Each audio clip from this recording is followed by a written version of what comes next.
This is our final speaker. Can I get a collective? Oh. But he's amazing. So can I get a yeah? Average. I'll let you off there. I will let you off. Okay. He really is something of a living legend. I'm sure he'll hate me saying that when it comes to graphic design. He is a multiple award-winning designer, multiple features in prestigious collections around the world, but perhaps most loved for inspiring global change through his work, through art and activism. Give him a round of applause, Clive Russell.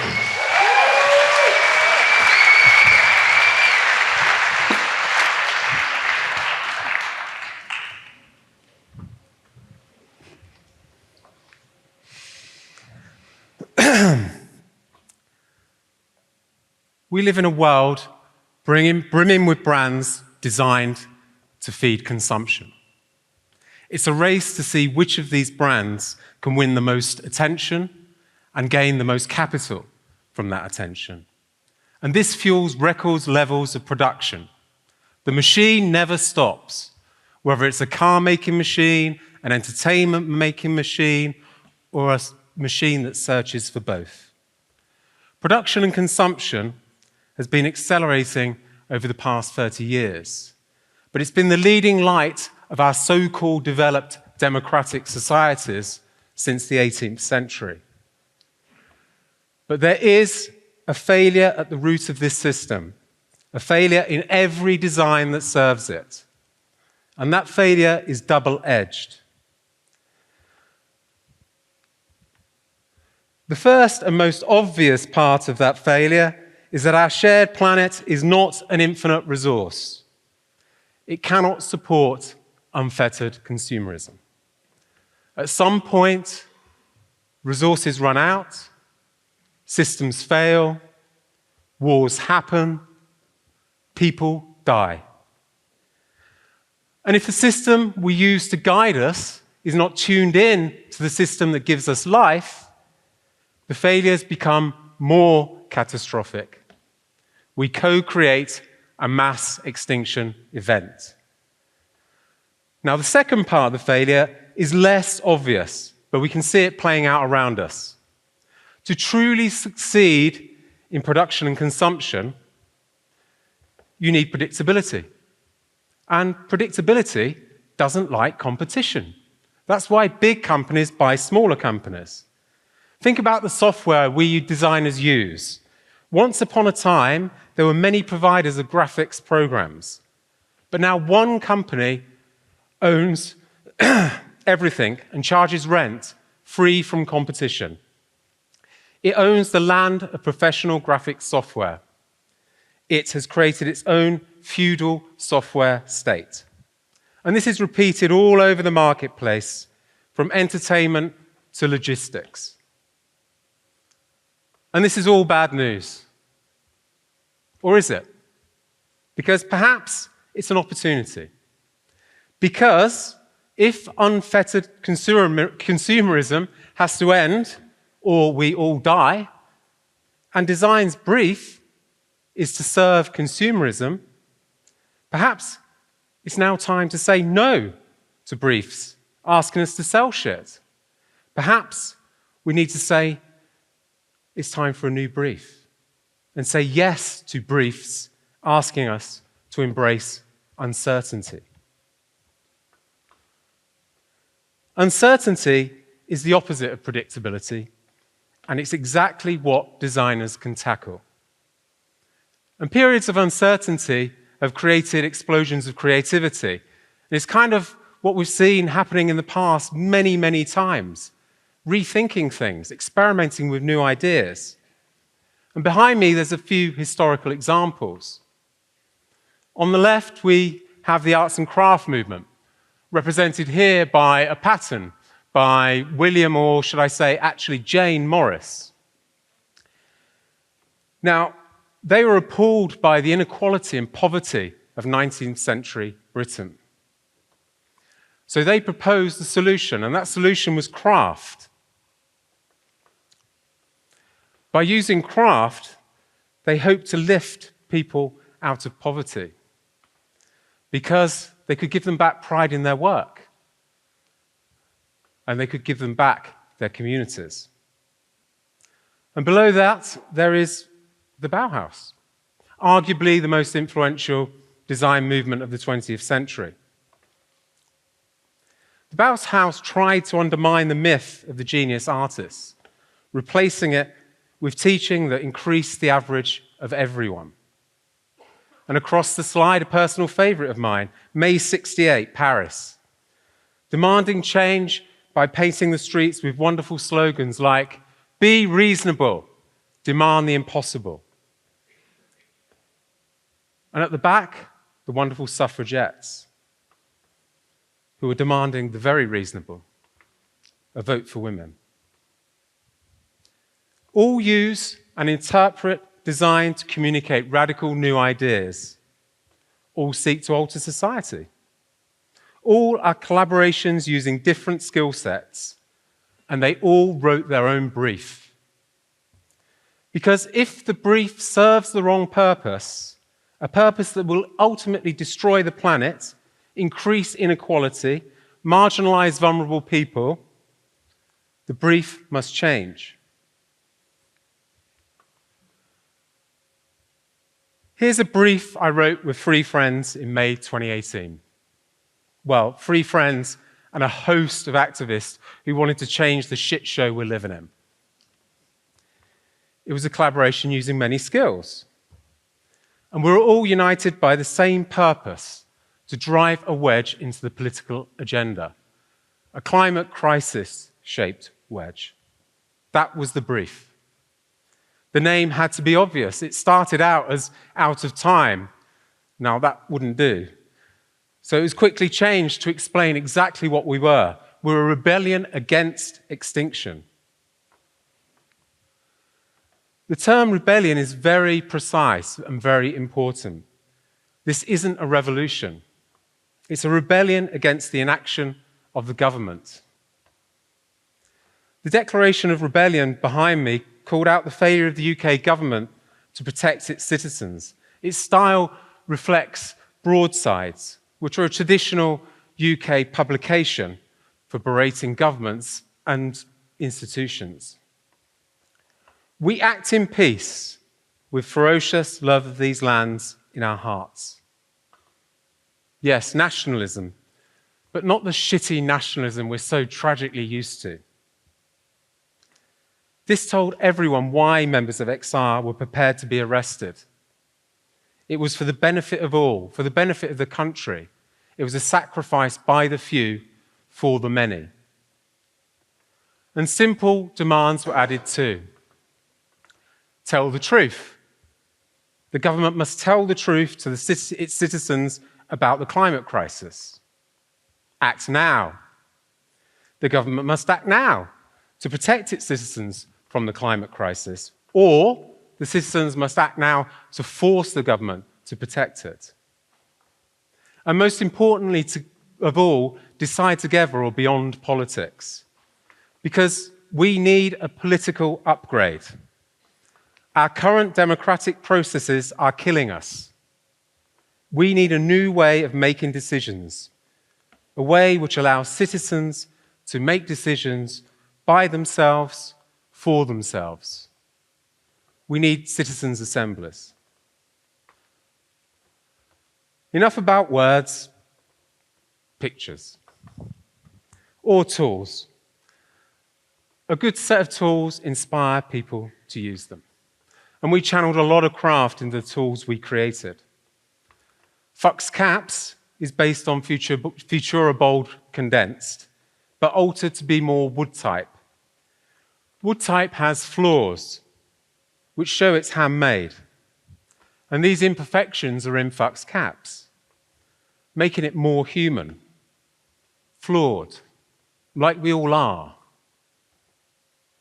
I'm often asked why I didn't make a lowercase. And if I'm tired and a little bored, I say, because I'm lazy. But the real reason is that you don't shout in lowercase. Extinction Rebellion is angry.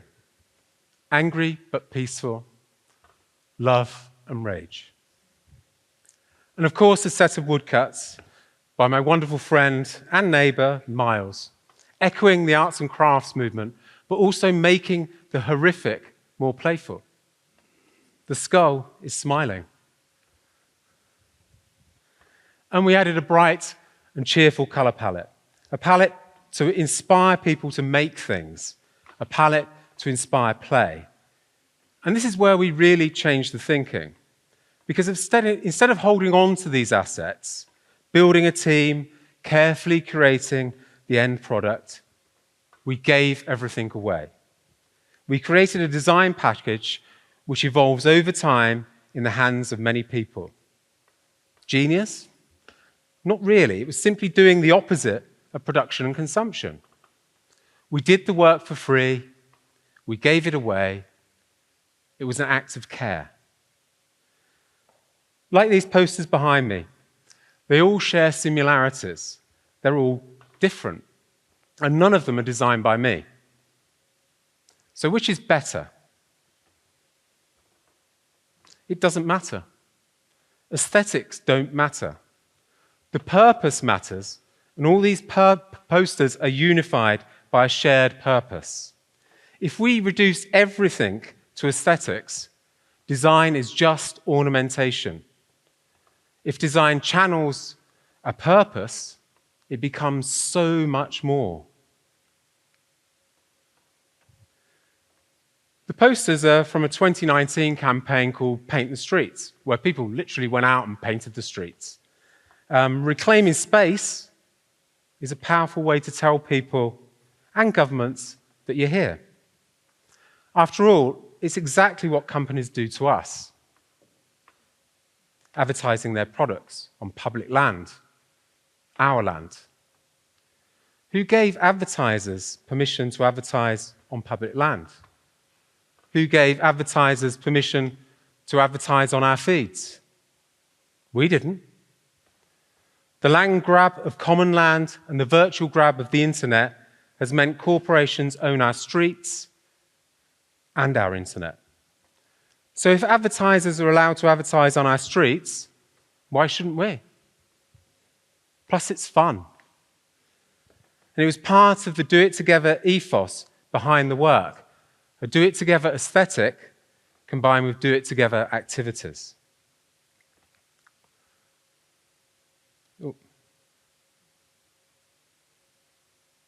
I seem to be missing a slide. Can I go back? Oh, that's interesting. So, the same ethos was used to make everything. We constantly flipped between digital and analog, making it as inclusive as possible. Big banners were hand-painted, clothes were printed, and blocks were inked and stamped on to achieve beautiful results. So imagine behind me there's people doing that sort of stuff instead of a big pink boat, which you may have seen before.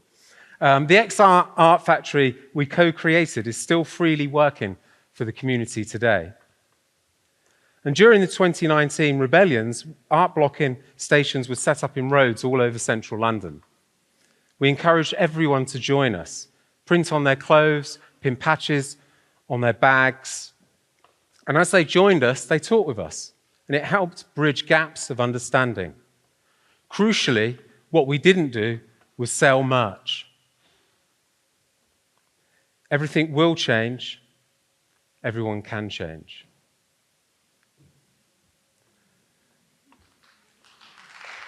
So that's...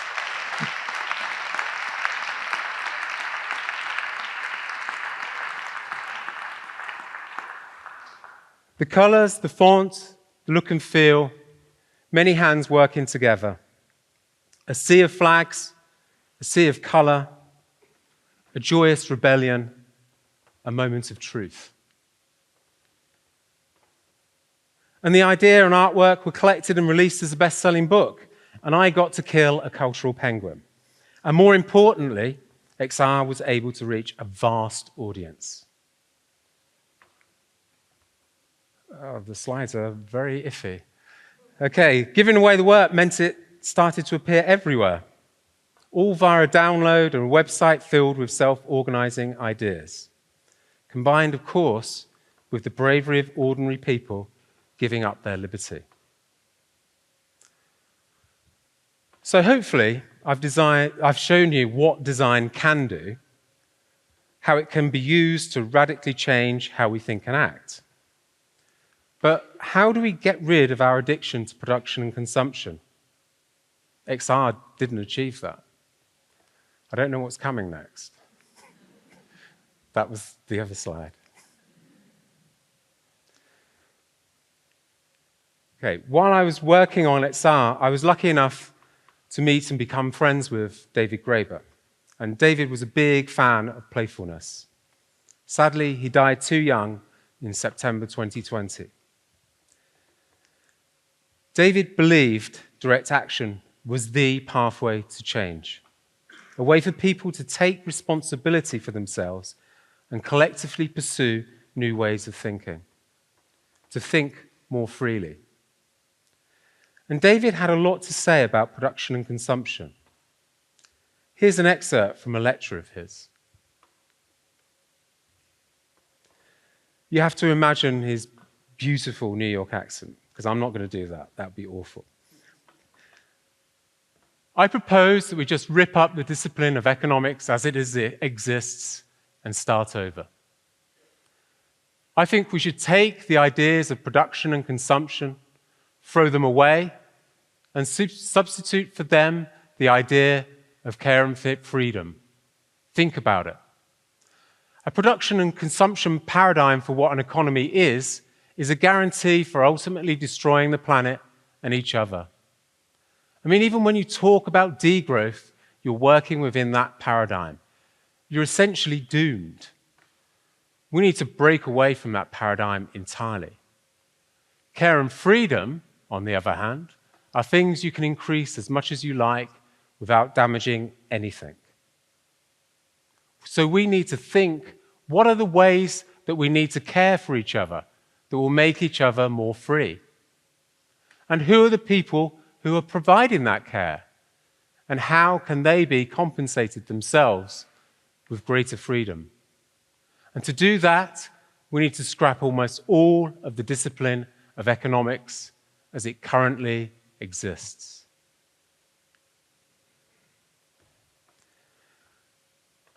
It's not up to someone to change the world. It's up to all of us. And remember, you can always call on the past for help. It's ever present. Movements like Extinction Rebellion are briefs written by ordinary people like you and me. So my question to you is, what brief will you write?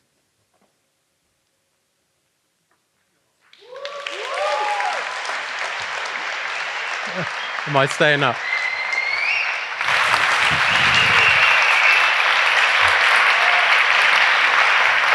Unfortunately, Clive, we don't have time for any more questions, but I insist that you stay there and take another round of applause, please, because, yeah, absolutely.